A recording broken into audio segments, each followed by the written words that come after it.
Hello, and welcome to Around the Political World with John Rothman. I am your host, John Rothman.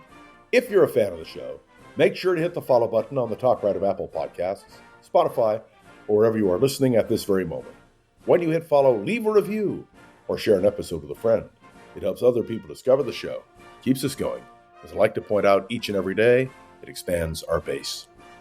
We begin with the United States Supreme Court. There is good news and, interesting news. The court will not revisit the ruling on gay marriage. This is a very important point because not only does it reassure thousands and thousands of people in the United States who were products of same-sex marriage, who decided to marry their partner, but it also is a relief to Gavin Newsom. Remember that Gavin Newsom is running for president in 2028. And remember that when he was mayor of San Francisco, Gavin Newsom was the one who announced that we would do same-sex marriage in the city of San Francisco. I point this out because Gavin Newsom will be attacked for many things as he runs for president, and one of them may well be the question of same-sex marriage. But the Supreme Court has ruled it valid and will not reconsider. That, to me, is an important statement about where Gavin Newsom stands on social issues. But there is another case. The Supreme Court yesterday agreed to decide whether states can continue to count late arriving mail ballots.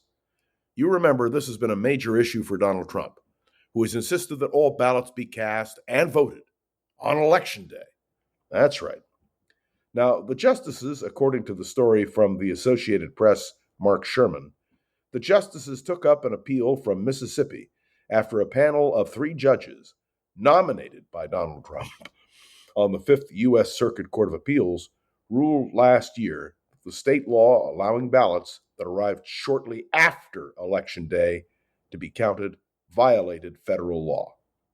Let me remind you, and this is an important point, Mississippi is among 16 states and the District of Columbia that accept mailed ballots received after Election Day as long as the ballots are postmarked on or before that date. This, according to the Conference on National and State Legislatures. That list includes swing states such as Nevada, states such as Colorado, Oregon, and Utah that rely heavily on mail-in voting. And I could go on and on to explain the importance here. But this is a critical matter because if Donald Trump is able to prevent these votes from being counted, it will make a huge difference in terms of our elections. And so we wait now for the Supreme Court. The Attorney General of Mississippi, Lynn Fitch, a Republican, told the Supreme Court that the appellate ruling, quote, will have destabilizing nationwide ramifications. The stakes are high, he said. Ballots cast by but received after Election Day can swing close races and change the course of the country. Let me remind you that President Trump has claimed that late arriving ballots are drawn-out electoral counts, undermine confidence in elections. Donald Trump signed an executive order. Do you remember this? We talked about it here on this podcast.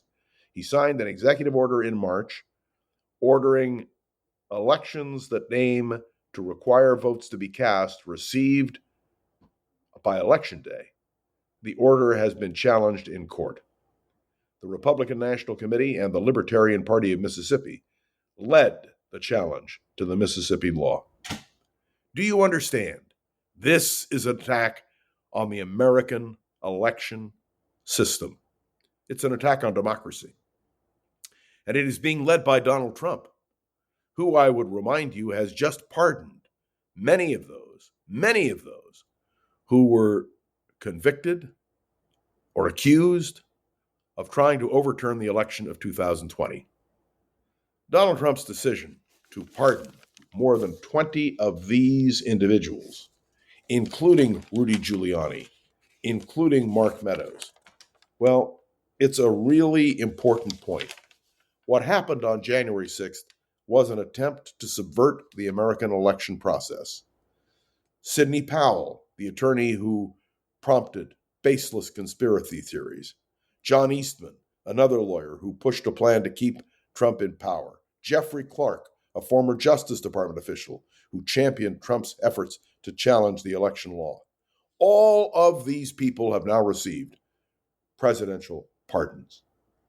This is something we need to think about because, my friends, it is a subversion of the American democratic process.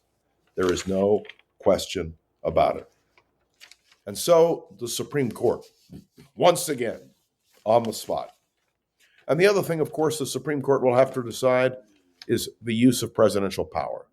Can Donald Trump be limited in terms of the power that he is now attempting to exercise, primarily by executive order? But let me point out to you, the President of the United States has tremendous power. There is a climate conference taking place in Brazil. The U.S. is not present. We are represented by an empty chair.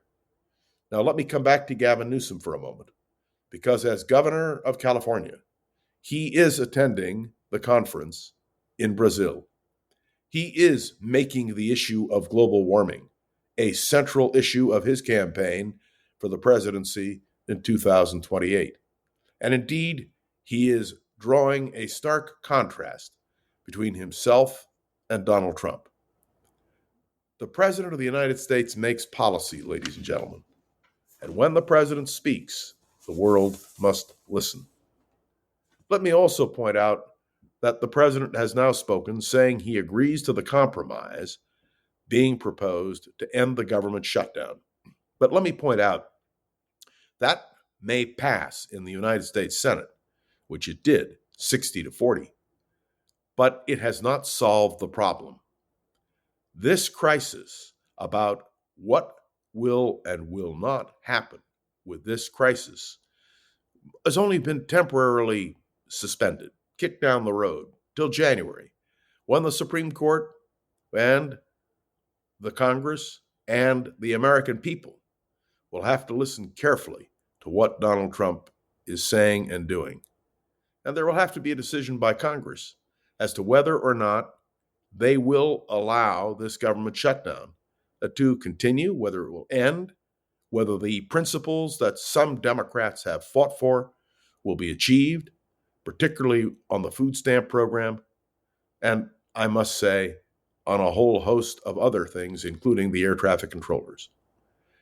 These are critical times, and when you have a president of the United States who is determined to achieve his ends, whether it is at the Supreme Court, whether it is in the Congress, whether it is with the American people, it is a battle. But the real battle now appears to be within the Democratic Party itself.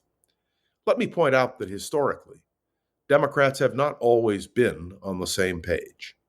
Once upon a time, the Democratic Party was divided between a Northern Democratic Party, more liberal, and a Southern Democratic Party, more conservative.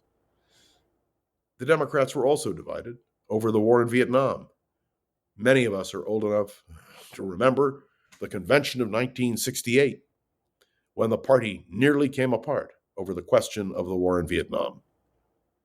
Today, the question which Democrats must face is whether they can hang together or whether they will allow themselves to be hung separately. And of course, the advantage, if Democrats do not stick together, goes to the Republicans because of the narrow margins. That's why this voting question, which the Supreme Court will consider, is so critical. And that, my friends, is why the power of a president to pardon is so critical. And that is why who is president matters when it comes to the direction of the Supreme Court. There are so many issues, vital issues, at stake. And a lot of this will come down to what the Supreme Court does in the days ahead. But it will also come down to what the American people do in the midterm elections, just a little less than a year away. We know the Republicans suffered a devastating defeat in the election just concluded. Just look at the results that have taken place in this election, and you can see the rise of the Democrats. So the question becomes, what's next? There is no doubt this is going to be a bare knuckles battle. And who will win? It's a good question. Time will tell. This is John Rothman, and you are listening to Around the Political World with John Rothman. May I say, make sure to follow along. Let me know your thoughts on the show by leaving a review on Apple Podcasts, sharing an episode with a friend or colleague so we can continue to grow and expand, which is, of course, our goal.